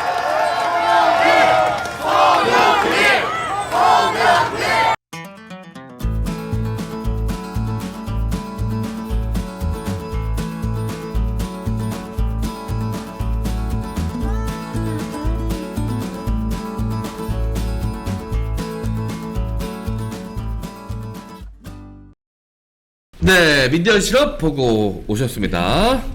자, 그러면 이상민을 이겨라 코너 함께 해주실 두 분, 이경 전 대변인 그리고 이상민 크리에이터 오셨습니다. 반갑습니다. 네, 반갑습니다. 현 대변인이야, 현 대변인. 아, 예? 현 대변인. 전우를 보내버려요? 죄송합니다. 예. 제가 전 대변인이라고 그랬군요. 네. 이경 대변인님. 이 소개말 때문에 지금 2주 연속 제가 화를 일으키고 있습니다. 죄송합니다. 정치인에게 이게 직함은 되게 중요한데. 제가 그걸 제대로 인지하지 못하고. 네. 제가 전입니다. 전. 네. 전 떨어졌네. 대표, 전 총리, 전 지사, 이낙엽입니다. 아닌가?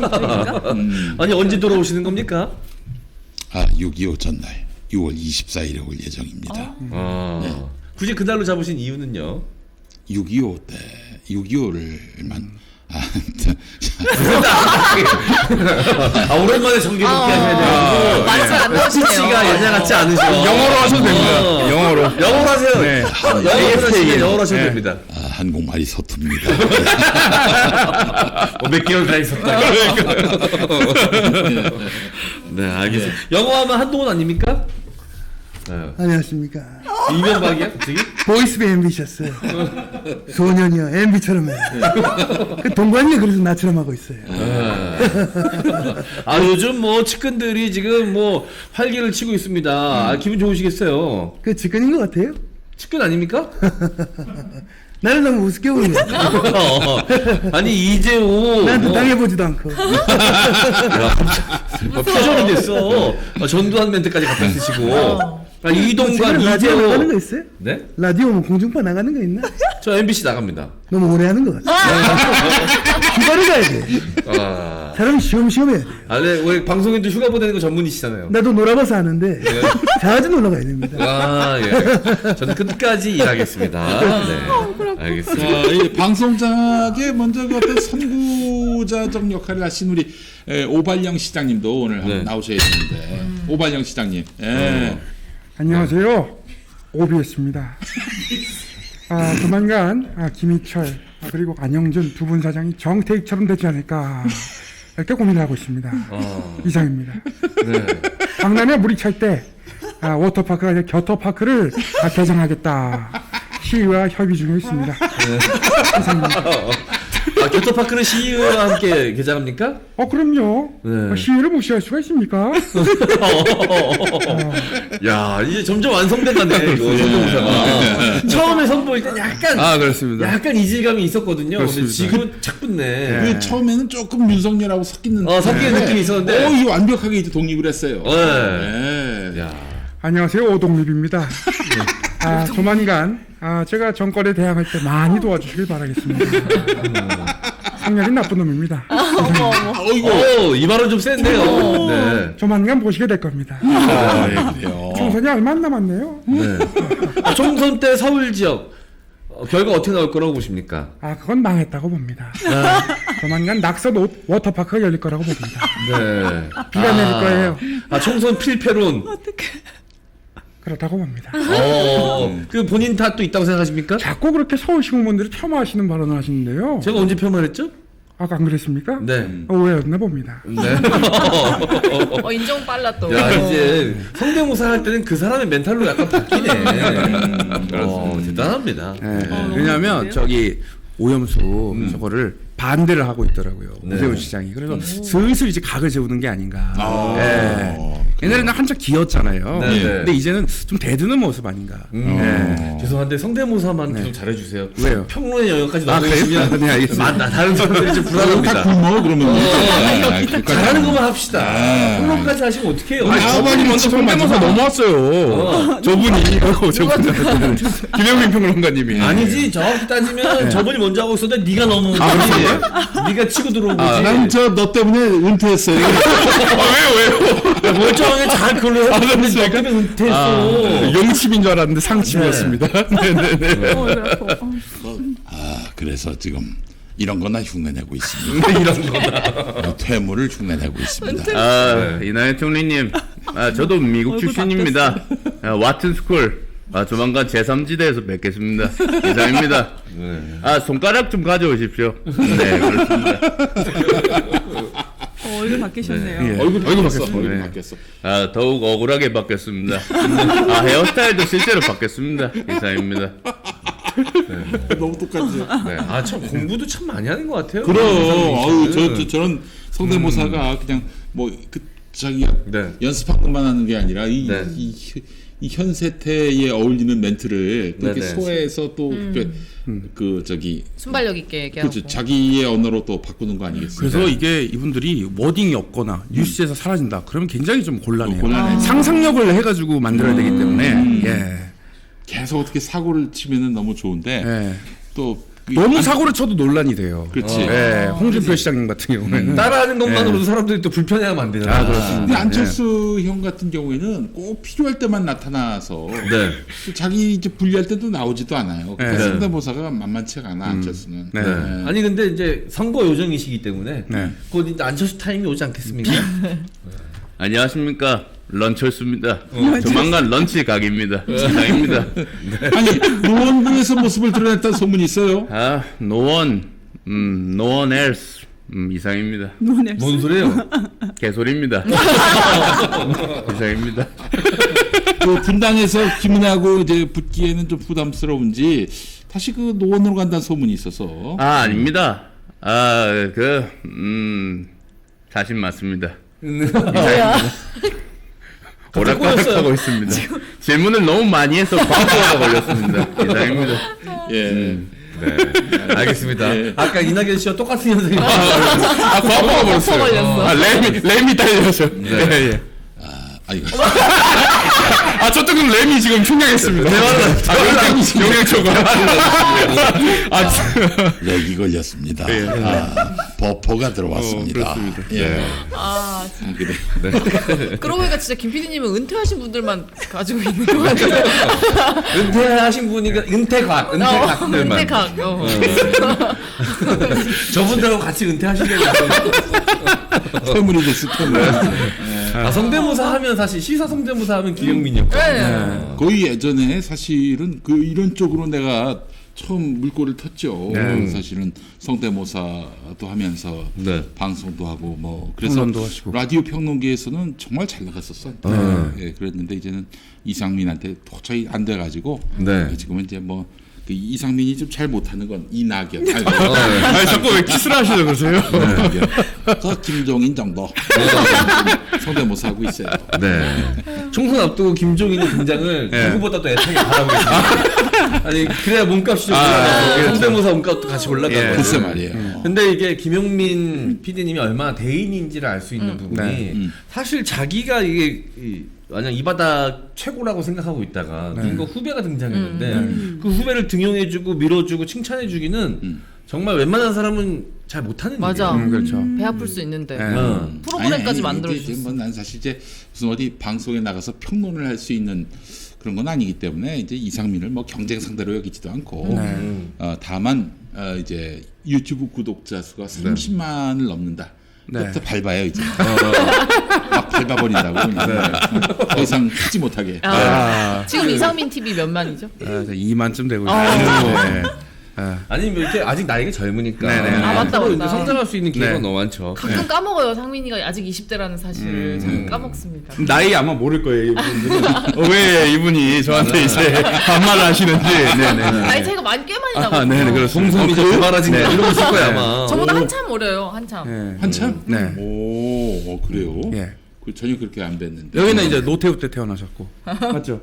92년생. 네. 맞네? 우리 저 저는 이제 그 94년 YS 때. 네네. 유신 정권 겪어보지도 않은 것도 유신이요?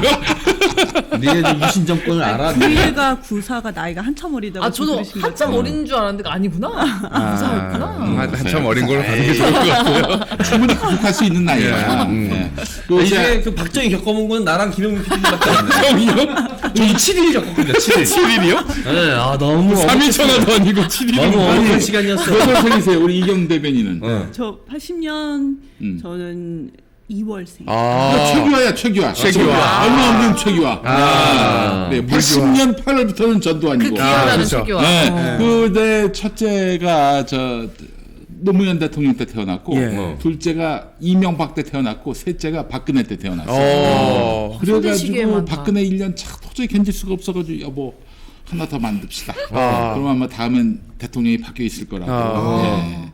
그랬던. 출산으로 이겨내신 거구나. 예, 그렇죠. 아니 무슨 상관인지 모르겠는데 제가 제 아내분께 그냥 할 말이 없으니까 끔찍하게 할 말이 없으니까 그렇게 갖다 붙인 것 같으신데요? 할 말이 없어서가 뭐 무슨 할 말이? 아니 이렇게 뭔가 그 잠자리 잠자리. I want to. 뭔 잠자리. 얘기예요 지금? 빨리 해요. 아니 두 분이 사랑하셔서 아니 계획을 누가 세웠다. 그게 이야기 사랑하지 못해서. 예? 네. 무슨 말씀이세요? 사랑하지 않아서 이제 정권 타령하는 거지. 정권 타령하는 네, 저 거. 이경입니다. 어서오십니까. 유성을이고요. 유성을 네, 이성민 지역. 노은 이삼동 신선 정민 구주 관평동입니다. 네, 좋은 분 있으면 꼭 소개시켜 주세요. 좋은 분 이상민 네. 소개해 주세요. 아. 이상민. 저요? 아니 지역구 이상민. 이성민이요. 누구? 그 열매마을 있잖아요. 이성이요. 대전에 지인분 계시면은 네. 꼭 좀 소개시켜 주십시오. 전화번호 어떻게? 전화번호 공개했어요. 010-5437-1776 지금 제 핸드폰 번호입니다. 진짜? 네. 오, 다시 한번. 개인 폰.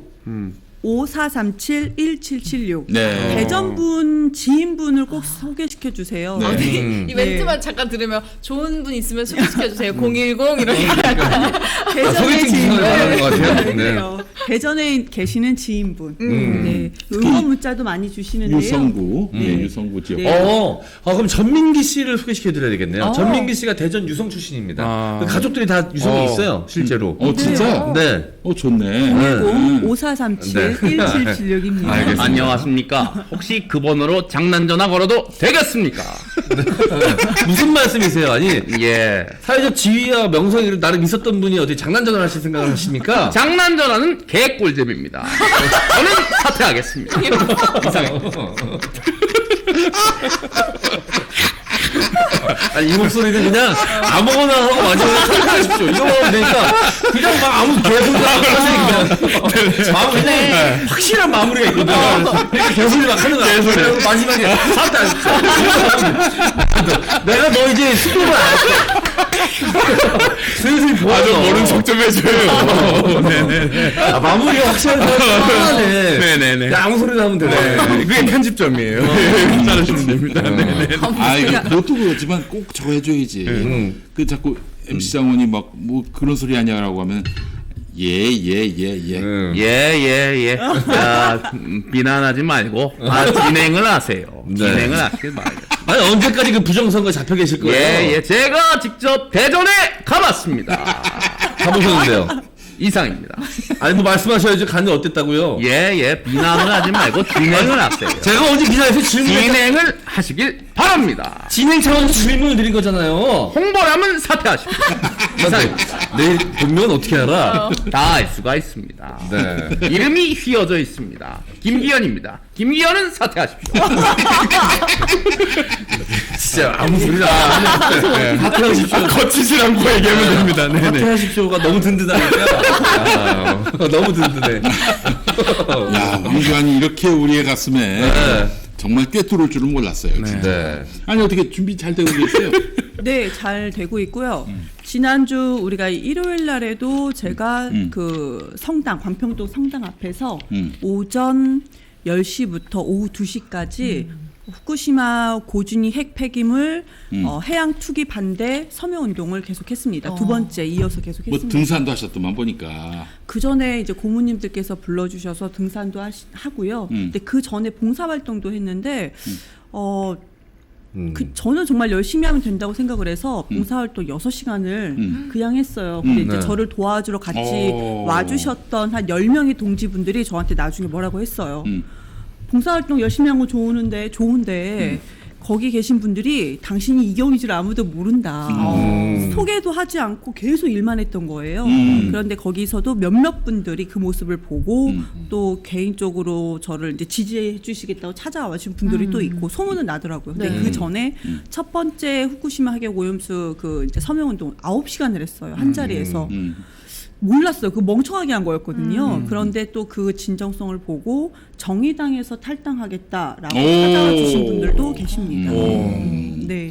그래서 지금 대전에서 특히 이제 대전 유성을뿐만 아니고 대전 전체에서 그래도 이경을 찾아주시는 분들이 많이 계시고 지금 이제 저보다도 선거운동을 더 열심히 해주시고 계십니다. 좀 그래요. 사랑받고 행복한 그런 그래도 아직은 예비 후보라고 말씀드리는 게 맞을 것 같고요. 예비 후보도 아니야. 지금 아직 저 선거운동 기간이 아니라 예비 네. 선거운동 기간이 아니기 때문에 네. 그렇죠. 뭐 아무것도 액션을 취할 수가 없어요. 명함을 돌린다든지 뭐 어깨띠를 두른다든지 아무것도 할 수가 없어요. 찾아오는 분들을 막진 않아도 되잖아요. 그래도. 그럼요. 그렇게 오시는 분들한테는 제가 이렇게 명함은 드릴 수 네네. 있지만 커피는 사드릴 수 없습니다. 아. 음료수 절대 사드릴 수 없어요. 그래서 지금까지 제가 얻어먹고 다녀요. 얻어먹고. 오히려 지금까지 얻어먹고 다녀요. 네, 그냥 커피 한 잔도. 네. 뭐 금액 제한이 있는 겁니까? 아니 아예 안 아예 안 됩니다. 돼요? 100원도 안 됩니다. 네. 네. 밥도 사면 안 돼요. 그러니까 밥을 같이 먹을 때는 저의 밥값은 죄송하지만 제가 내겠습니다 하고 내고 와야 돼요. 근데 그 모습을 또 선배들을 많이 만나니까 또 안 좋아하시는 분들이 계셔서 근데 그거 잘못하면 그게 저 선거법 위반이 되는데. 근데 그냥 제 밥값만 제가 계산해요. 제 밥값만. 그거는 되거든요. 그러면 사주시는 거 얻어먹은 건 괜찮아요. 과거 최민희 의원이 그 뭐 명함 한 번 준 것 때문에 그걸로 꼬투리 잡혀가지고 그렇게 수모를 겪으셨잖아요. 네네. 그러니까 진짜 조심해야 됩니다. 조심해야 게다가 됩니다, 정말. 이게 뭘로 걸지 모르니까.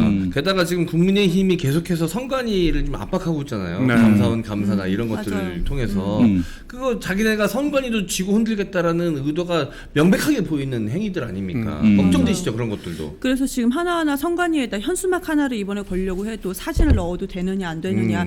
보통은 우리가 예를 들어서 핵오염수 반대 그 해양 투기 반대 현수막 걸 수가 있어요. 네. 왜 저도 이제 당직이 있으니까 이걸 네. 넣고 사진 넣고 걸 수는 있는데 이것도 선거법으로 만약에 되는지 지금 선관위 다 문의를 하고 있고요. 서명운동 할 때도 집회 신고를 다 하고 서명운동을 하고 있습니다. 그러니까 이게 봐봐. 이게 지금 이렇게 유권 해석을 일일이 받으니까 뭐 큰 문제가 없는데 네. 진짜 물어보지 않고 이거 뭐 괜찮겠지 하고 했다가 선관위를 막 그렇게 막 쥐고 흔들고 있는 거 아니에요? 선관위가 그렇게 해서 완전히 그 권력에 순치돼 가지고 민주당 엿먹여 보겠다 하면은 정말 뭐 아무거나 예상치도 못한 부분에서 꼬투리를 잡아가지고 불이익을 줄 수가 있다고. 우선 선관위에 문의를 하면은 답변이 바로바로 안 나와요. 애매해. 2, 3주 정도 있다가. 오래 걸리네요. 네, 엄청 오래 걸립니다. 이걸로 그러니까 상대편에서 국민의힘 예를 들어서 국민의힘이 무엇을 할 때 우리가 하려고 했을 때 이렇게 유권 해석을 너무나 늦게 해주면 이 시기를 상당히 놓치는 거거든요. 그래서 선관위가 만약에 국민의힘 쪽에서 아니면 대통령이 자꾸 흔든다면은 이번 선거에서는 선거법은 100만 원이 벌금이면 그냥 다 날아가는 겁니다. 근데 100만 원 되게 작은 것도 100만 원 금방 걸리거든요. 그래서 아마 선거 운동을 할 때 상당히 조심스럽게 할 수밖에 위축된 선거 운동을 할 수밖에 없는 그런 상황입니다. 네. 그래요. 알겠습니다. 이 이야기부터 좀 해볼까 합니다. 갑자기 그 한동안 좀 조용한 걸로 보였던 장해찬이 갑자기 또 이제 장경태 의원의 네. 뭐라 그러죠? 이게 과로로 인해서 네, 쓰러졌는데 그걸 갖고선 의도된 연출이다. 쇼다고 했죠, 쇼. 쇼다. 무릎에 무릎 보호대를 차고 있었다. 기절쇼라는 발언을 했어요. 네, 라고 하면서 이제 페륜이다라고 이제 강력 페륜적 행위라고 강하게 좀 이제 민주당 쪽에서 이제 비판을 했어요. 비판을 했습니다. 페륜이라고. 예. 자, 이거 어떻게 보셨어요? 우선은 장경태 의원 그 영상을 제가 처음부터 다 봤고요. 음. 지금 국민의힘에서 이제 모든 언론사를 지금 압박하고 있는 상황이잖아요. 그래서 네. 항의를 하러 간 거였습니다. 근데 장경태 의원은 실제적으로 그때 쓰러질 때 다친 건 턱입니다. 무릎이 아니에요. 네. 턱을 얼굴로 그냥 가해 이렇게 쓰러지고 팔도 어떻게 이렇게 본인이 받쳐서 쓰러진 게 아니고 아예 상황 본인이 정신줄을 놓은 상황에서 쓰러졌기 때문에 한쪽 발은 앞쪽으로 한쪽은 이런 식으로 이렇게 된 상태로 그냥 쓰러진 거였거든요. 그래서 턱을 다쳤는데 갑자기 장경태 청년 최고위원이 나타나서 이게 뭐 쇼다라고 얘기를 하면서 무릎 보호대가 있었다라고 네. 얘기를 합니다. 바보 아닙니까? 차라리 그렇게 턱을 다치고 했으면은요 정치인이에요. 지금 선거운동하고요. 그럼 턱 보호대를 하죠. 왜 무릎 보호대를 합니까? 헬멧을 쓰고. 헬멧 쓰고 하죠 차라리. 네. 근데 저는 장해찬 음. 최고한테 하고 싶은 얘기는 정치를 본인도 하고 싶어서 지금 그 자리에 있는 거잖아요. 정치는 사람을 국민을 위해서 하는 겁니다. 그러니까 사람으로서 상대 이제 같은 청년 의원이 쓰러졌을 때 그런 논란을 일으킬 정도의 그 이제 인성이 그거밖에 안 된 사람이라면 이런 사람이 어떤 좋은 정치를 하겠습니까? 어떤 좋은 정치를 하겠어요. 그래서 이런 인품이나 인성 이런 부분을 당 대표가 그래도 이렇게 좀 얘기를 했습니다. 그랬더니 온갖 더러운 구설수들을 다 붙여가지고 공격을 하는데 네. 장해찬이라는 사람은 지금 본인이 성공했다고 생각할 겁니다.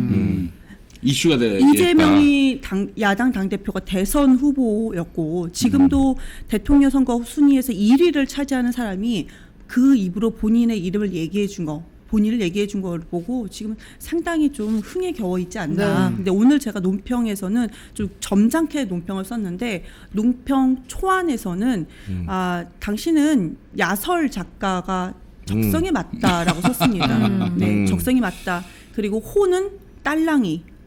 딸랑 야설 작가가 맞다라고 했거든요. 지금 국민의힘뿐만 아니고요. 지금 오로지 대통령과 김건희한테만 되게 잘 보이려고 딸랑거리고 네. 있는 상황 아니겠습니까? 모든 거에 다 하나하나 다 그렇습니다. 그래서 딸랑 야설 작가 장해찬이 적당하다라고 생각합니다. 야설 작가. 네. 과거 장경태 의원이 했던 말을 뭐 비꼬아가지고 막 댓글 달리는 거 보면 막 빈혈 포르노라는 표현도 네. 막 달리고 댓글에. 예. 그래서 뭐 각종 조롱이 이어지고 있는데 그 사진 보시면 아시겠지만 일단 반대편 무릎도 나와 있거든요. 양반다리를 하고 앉아 있으니까 반대편 무릎도 이 바지가 타이트하게 돼서 보일 거 아니에요. 반대편 무릎 보면 보호대가 없다는 게 확실히 보여요. 근데 이쪽은 가까이서 찍혀서 이제 햇빛이 막 비치고 막 이러면서 네네. 주름 잡히고 이러면서 이렇게 그런 것처럼 살짝 보일 수도 있겠다 생각이 들거든요. 많은 언론에서 각도에서 사진이 나왔죠. 고른 무릎 그쵸. 사진만 이렇게 아니 많은 각도에서 사진이 나왔어요. 무릎 뼈예요, 네. 그냥. 장경태 네. 의원이 바보예요. 무릎 보호대 하고서 그 앞바다리 하고서 그걸 아니 보여주게. 무릎 보호대를 하고 넘어졌으면 살포시 그러면 이렇게 네. 손을 잡고 살짝 네. 넘어져야죠. 턱을 다칩니까? 그렇잖아요. 그냥 뭐 배우도 아니고 이게 티가 나거든요. 배우 아니면 그렇게 넘어진데 턱을 다친다. 이게 말이 안 됩니다. 턱을 다친 분은 이분밖에 없어요. 턱도 다쳐오자는 이게 저게 뭐야 저거 죄송해요 저게 자석 똑바로 하고 저게 저런 이사장이란 소리 어떻게 저럴 수가 있는데 저 분노하냐 턱주간에 평소보다 내가 턱주간에 다친 놈인데 어떻게 그럴 수가 있어 평소보다 턱을 더 다치신 것 같아요. 보니까 성대모사 쉬어가는 타이밍이 김성태하고 황교안이네. 그러니까 무슨 소리나 무슨 소리가 막히는 사람이 딱 둘이야. 그러니까. 워딩을 정확하게 했으니까 퀴즈쇼처럼 맞춰주시기 바라겠습니다. 네. 이거 전문에서 맞춰주시면 선물 있습니까? 그렇습니다. 무슨 선물 주십니까? 이 탈을 드리겠습니다. 내가 봤을 땐 본인도 모릅니다. 그렇습니다. 네, 알겠습니다.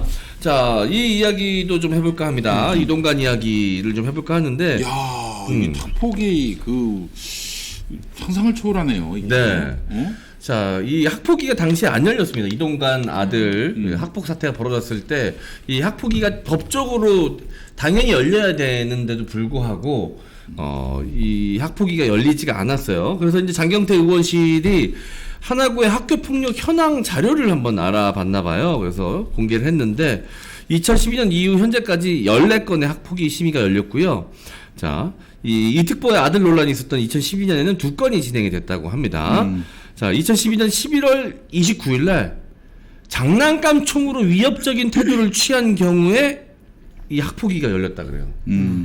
장난감 총으로 위협한 행위만으로도 이거는 이 같은 학우를 위협하고 학교 폭력에 해당될 수 있다라고 생각이 돼서 판단이 되어져서 학폭위를 열었는데, 야, 그런데 막상 이동관 특보 아들은 학폭위가 열리지 않았다라는 거죠. 이거 지금 학폭위가 시작된 것은 2011년도 선생님께 말씀드렸던 것은 2012년도 그 다음에고요. 이렇게 그 교육청 서울시 교육청이 고발을 했던 거 학교를 고발했던 2015년도입니다. 그러면은 아이들이 얘기를 했을 땐 학폭위가 무조건 열려야 됩니다. 그런데 2012년도부터 15년도 사이에 학폭위가 6번이 열렸는데요. 열렸었을 때 사례가 지금 말씀 주신 것처럼 장난감 총으로 위협했을 때, 그리고 째려봤을 때도 학폭위가 열렸습니다. 네. 그리고 친구끼리 말다툼을 했을 때도 학폭위가 열렸습니다. 네. 그런데 이동관 아들은 더 심했었잖아요. 그런데 학폭위가 열리지 않았다라는 거. 그리고 선도위도 당연히 열렸다고 하는데 열리지 않았어요. 네. 그리고 이동관 특보가 그때 얘기했던 게 담임 선생님 종결 사항이라고 했습니다. 네. 이거는 부모들은 다 알아요. 담임 선생님 종결 사항이면요, 확인서가 작성이 돼야 됩니다. 네. 담임 선생님 종결 확인서가 작성이 돼야 돼요. 근데 없었습니다. 아예 없었어요. 네. 그리고 또 거짓말했던 게 뭐였냐면 이걸 폭로했던 선생님 있지 않았습니까? 네. 그 선생님이 정교조였는데 징계를 받아서 그것을 학폭위를 그러니까 폭로를 했다. 그러니까 학폭위가 열리지 않는 것을 폭로했다. 이렇게 주장을 했거든요. 그런데 그때가 문제가 일어날 때 2015년도라고 말하지 않았습니까? 그러니까 12년도부터 15년도 사이입니다. 이때는 이 선생님이 전교조가 아니었어요. 교총회원이었어요. 교총. 네. 교총은 이제 말하자면 한국노총 같은 데지. 근데 마치 전교조가 민노총이라면은. 그럼 정교조인 것처럼 그렇죠. 해서 색깔 입힌 거죠. 선생님이 정교조의 회원으로 가입된 것은 2019년도. 네. 학폭위가 열린 것은 19년도. 네. 선생님이 가입한 거 그것도 한참 뒤 2019년도. 아이들이 이미 미성년자가 아닐 때였어요. 근데 네. 이렇게 계속 거짓말했습니다. 이런 사람을 지금 윤석열 정권에서는 계속 감싸고 뭔가 하려고 네. 하는데요. 그 사이사이 제가 그때 지난주에도 말씀드렸지만 이거에 대해서는 아직 끝나지 않았습니다. 네, 공소시효가 2025년도 10월 31일까지라는 거. 네. 계속 수사가 진행되든지 아니면은 새롭게 우리가 고발이 들어가서 새로운 수사를 하든지 네. 둘 중에 하나는 반드시 될 겁니다. 말씀하신 중에 담임 사실 확인서 있잖아요. 그 당시 네네. 담임이 지금 하나고 교장입니다. 그것도 지금 이야기가 많더라고요. 그 당시에 담임으로서 확인서를 써주지 않고 묵인했던 그 담임이 지금은 어떻게 교장까지 갔을까 이런 의심을 품는 분들도 있습니다. 하나고가 자립형 사립고잖아요. 자사고잖아요. 입학하기가 굉장히 어려워요. 다들 거기 가려고 굉장히 많은 애를 쓰는 걸로 알고 있는데 그렇게 어렵게 들어갔는데 전학을 갔다? 그렇다면 그렇게 어렵게 들어간 학교를 왜 전학을 하겠습니까? 그거에 대해서 우리가 의심을 갖지 않을까요? 당연하죠. 왜 전학을 갔을까에 대해서 궁금해하죠. 근데 학폭위는 열리지 않고 전학을 갔다 그러면 이런 식으로 무마를 했을 수 있겠구나 네. 라고 충분히 유추가 가능한 것이죠. 그 전학 사유를 그때 뭐라고 했더라? 영어가 어렵다고 했었나? 영어 수업으로 하는 것을 뭐 어려워했었다. 네. 영어 수업 자체적으로 다 영어로 수업하는 게 뭐 어려워했다. 이렇게 얘기했던 것으로. 네. 우리 여기서 가장 최근에 네. 고등학교를 졸업하신 우리 이성민 네. 크리에이터는 네. 학폭 문제를 어떻게 보세요? 저는 그 학폭을 중학교 때 실제로 당했었습니다. 아유, 그러니까. 근데 그때는 학폭위 이런 말도 사실은 들어보지 못했어요. 왜냐하면 제가 중학교를 다닐 때가 2007년부터 뭐 네. 2010년까지니까 그때는 없을 때죠. 그 책이. 명박이 형 때 제가 다녔는데 네, 그때는 걔는 전학을 갔습니다. 저는 이제 구타 나이는 전학을 갔고. 그렇게 저기 저 우리 이성민 크리에이터가 가해자가. 어떤 인간이 이건 근데 기본적으로 피해자가 나와줘야 돼요. 피해자가 나와주지 않으면은 해결이 될 수가 없습니다. 그럼. 예. 그 피해자가 나서서 그때 그 피해를 이야기하는 거는 뭐 안갚음을 하거나 하고 뭐 뒤끝이 있거나 그게 아니라 또 다른 폭력을 막기 위해서예요. 네. 네. 본인이 이렇게 나와서 이 상황을 이야기하고 가해 사실을 세상에 알려야 그래야 다음에 비슷한 가해가 없도록 한다고. 그러니까 네. 자기가 그렇게 피해를 당해놓고도 가만히 있는 거는 뭐 본인이 희생하고 누굴 위한 희생인데 그게 그 가해자를 위한 희생이 무슨 의미가 있어요. 물론 이제 그러니까 강제로 막 나와라 할 수는 없겠지만 그분의 어떤 용기가 필요한 건 용기가 사실이거든요. 필요해. 네, 네. 네. 그리고 뭐 일정한 뭐 불이익 같은 것들이 있을 수 있어요. 뭐 신상이 까진다든지 혹은 뭐 보복을 당한다든지. 네. 근데 그렇다고 그걸 마음속에 삭히면은 그게 또 마음속에 근데- 돌덩어리가 된다고. 맞아요. 그 참 어려울 것 같아요. 그러니까 본인 머리를 책상에 벽에 책상에 300번을 부딪혔잖아요. 얼마나 자존감이 바닥까지 내려갔겠습니까? 그리고 네. 그 시기가 그 뇌세포 지키겠다고 사실 학생들 사이에서 엄청 노력하는 시기예요. 그쵸. 모자도 안 쓰려고 하고요. 뭐 머리카락 뽑는 것도 조심하고요. 굉장히 머리에 신경을 많이 쓰는 그 딱 나이 때에 일부러 너 망하라고 300번 머리를 부딪히겠다? 이건 정말 심각한 거예요. 제가 얼마 전에 뭐 우리 이쪽 민주 진보 진영 채널 다 보시는 분이고 우리 M장기획도 구독하시는 분을 우연찮게 또 만나서 이야기 나눌 기회가 있었는데 여성분이신데 네. 그 학생 상담사, 학생 심리 상담사, 교육청 소속으로 된 학생 심리 상담사를 하고 계시더라고요. 네. 근데 이제 어떻게 하다 이제 이런 직업을 갖게 되셨냐라고 물어봤더니 실제로 본인이 고등학교 때 학교 폭력의 피해자셨던 거예요. 그래서 그 마음을 아시는구나. 네, 그래서 그 마음을 그래도 사실 본인이 피해자인데 다른 학생들의 피해 사실을 마주본다는 건 그때마다 항상 자기가 학교 폭력 당했던 것들이 떠오를 테니 굉장히 괴로울 수 있잖아요. 그리고 나한테도 그런 얘기를 하는 게 되게 너무 놀라워서 대단하시다. 어떻게 그렇게 하실 수 있느냐라고 물어보니까 전 잘못이 없으니까요. 아이고. 맞는 말이네요. 네, 라고 얘기하시더라고요. 근데 그렇게 되기까지 굉장히 긴 시간이 필요했다. 이렇게 담담해지기까지. 그러니까 이 학교 폭력이라는 게 이렇게 무서운 겁니다. 그 사람의 인생을 송두리째 뒤집어 놓을 수 있는 일이에요. 이동관이가 만약에 방송통신위원장이 돼보세요. 그러면 그 피해 학생들은 어떻게 생각하겠어? 아, 내가 감히 응? 그 덤벼서는 안 될 사람이었구나. 내가 참 지혜롭게 그때 잘 합의해줬다. 이렇게 생각할까요? 아니면은 이 세상은 정말 정의라는 거는 쌈싸 네. 먹힌 세상이다. 비관적으로 변하겠죠. 네, 권력이 기준이구나라고 생각할 거고 이 사안을 바라보고 있는 다른 학폭 피해자들 아직 밝혀지지 않는 암암리아의 다른 학교들에서 벌어지고 있는 학교 폭력의 피해자들도 이 사건을 예의주시하고 있을 수도 있어요. 그럼 엄청나게 충격을 받겠지. 그러면 이걸 학교에 알리거나 부모님께 알려서 해결이 될 것인가 말 것인가에 대해서 고민하고 있을 텐데 이걸 보면서 나도 저렇게 되겠지. 권력이 있는 사람이 가해자의 아버지나 부모님이 권력이 있으면 아무리 내가 바깥으로 외쳐도 아무런 조치도 받지 못하겠구나. 오히려 내가 상처받을 수 있겠구나. 라는 두려움에 떨지 않을까요? 맞아요. 저는 그런 것도 너무 하나하나 딱 맞아요. 너무 걱정됩니다. 근데 제대로 이거는 맞아요. 다시 한번 다시 수사해야 되고요. 제대로 된 처벌이 이루어져야 됩니다. 근데 어떻게 아빠가 방송통신위원장의 자리에 앉을 수가 있습니까?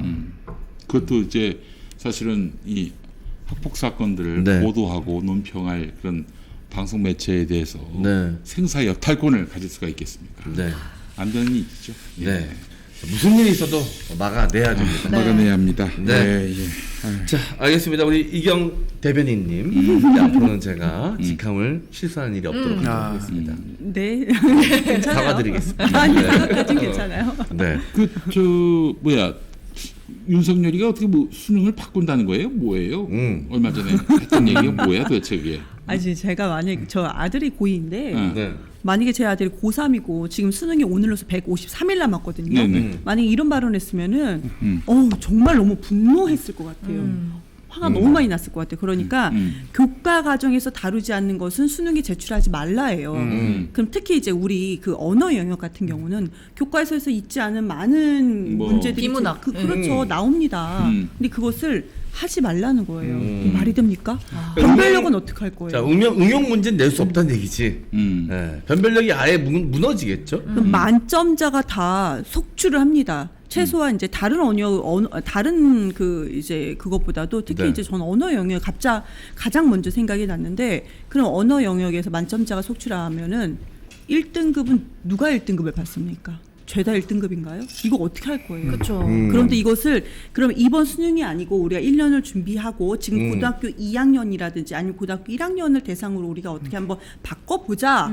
이래도 이것은 논란이 일어나는데 당장 153일 남은 그 수능 고3들 우리가 칠판에 100일부터 쓰지 않습니까? 근데 153일은요. 이날도 우리 고3들은 되게 지금 마음 졸이면서 하루하루가 생사를 왔다 갔다 해. 본인 스스로는. 네. 그런데 지금 이것을 다 바꾸겠다? 아이, 너무 속이 빤히 보이는 게 이 지금 고3 학생들이 수능 보고 나면 내년에 총선 때는 선거권이 있거든요.